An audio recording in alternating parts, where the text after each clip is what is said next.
All right, now we're moving on to empirical and molecular formulas. So you're going to learn a little bit more what we can do with the mole concept. So we have a compound that's 0.0134 grams of iron and 0.00769 grams of sulfur and 0.0115 grams of oxygen. So we're going to times by 1 mole of iron. We're doing a one step. We're converting each of these into moles. 847 grams. So I'm getting all of these from their periodic table masses times 1 mole of sulfur over 32.06 grams of sulfur. Again, I'm getting all of these from the periodic table times 1 mole of oxygen over 15.999 grams of oxygen. So again, these are all of their atomic masses from the periodic table.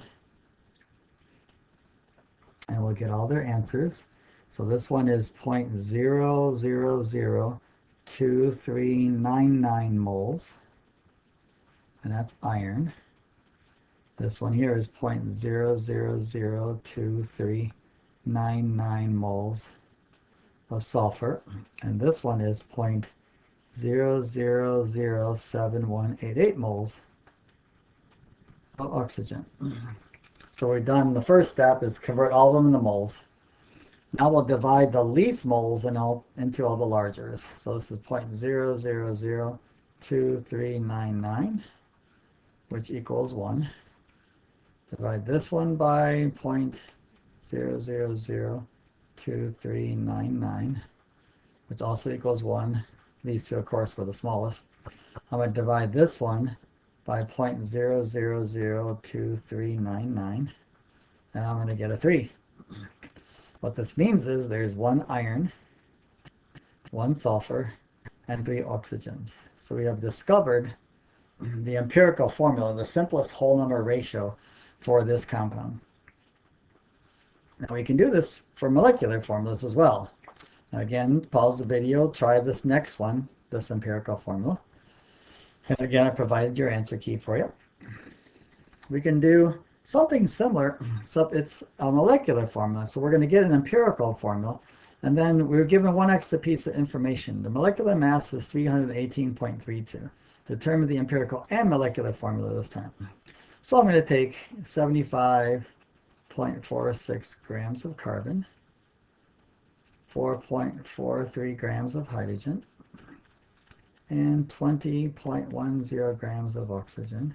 Now notice I'm taking percents immediately in the grams because I can just take a 100 gram sample, and 75.46% of 100 gram is 75.46 grams. So again, treat percents as grams. I didn't mention that in the previous question, but same kind of idea. So times by 1 mole of carbon, I go to get its mass from the periodic table, 12.011 grams of carbon, times 1 mole of hydrogen over 1.01 grams of hydrogen, and this will be times 1 mole of oxygen over 15.999. Again, those are all of their masses from the periodic table. This one is equal to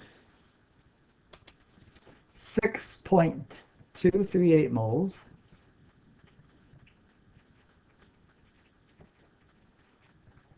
and that of course is moles of carbon.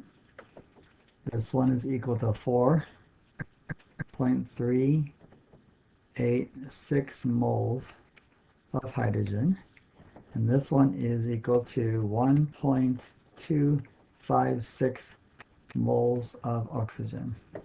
Now we'll divide the least into all the largest, so 1.256 is our least, that'd be a 1.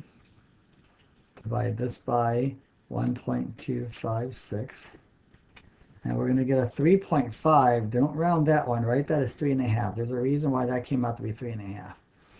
And then this one is divided by 1.256, which equals 5. Now when you get halves, don't round those.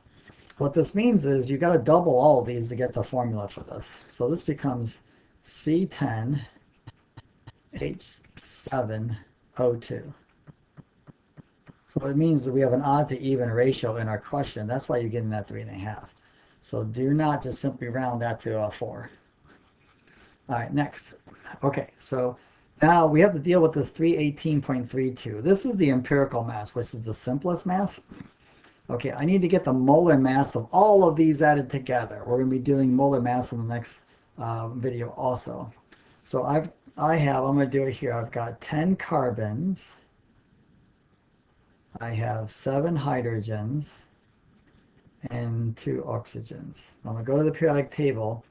I'm going to multiply this 2 times 12. I'm going to round that because I'm running out of space. And this will be 7 times 1 and 2 times 16. Again, these are all their masses from the periodic table. It's each of these guys except I rounded it because I'm running out of space here.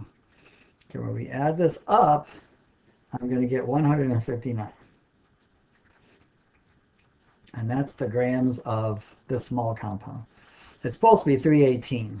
So I'm going to take 318.32.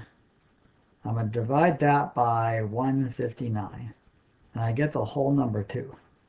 So what this means is I need to multiply the empirical formula by 2 in order to get this mass.